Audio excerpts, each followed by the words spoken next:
Welcome back to MMA Al Dente. I am the guy who picked Joseph Benavidez to defeat Dominic Cruz twice. And I'm here to talk about Josh Quinlan versus Danny Barlow.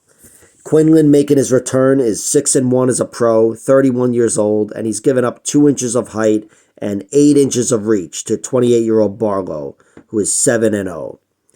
Each guy just has 7 professional fights. Not a lot of experience, and certainly not a lot of good experience.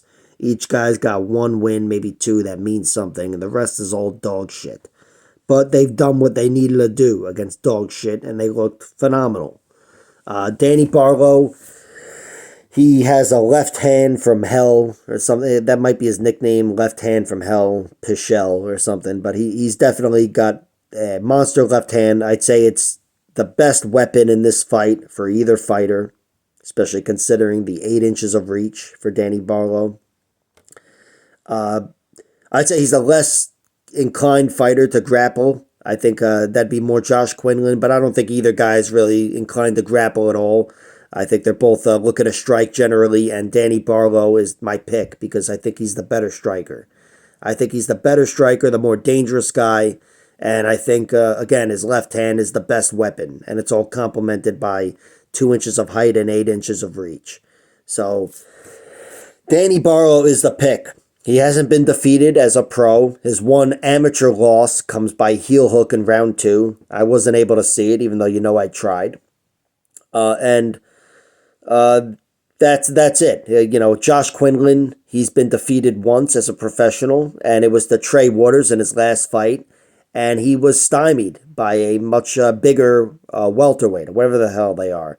And he wasn't able to get going. I thought he looked like a fighter that wasn't able to adapt. He was just stuck in mud in that fight. And it wasn't such a good loss, even though it's not like he got knocked out. So I suppose there's worse ways to lose. But I do think, especially considering the way that fight went, where he was flustered by a longer, taller fighter, that's going to be the case here with Danny Barlow, but Danny Barlow also has power that I don't think Trey Waters has. So I feel comfortable picking Danny Barlow here to win this fight. Josh Quinlan's got better wins. Barlow's only knocked out really Raheem Forrest, whereas Josh Quinlan knocked out the guy Logan Urban on the Contender Series and Jason Witt for whatever that's worth. I think I could probably knock out Jason Witt. Although if you're watching this, Mr. Witt, it's not a challenge.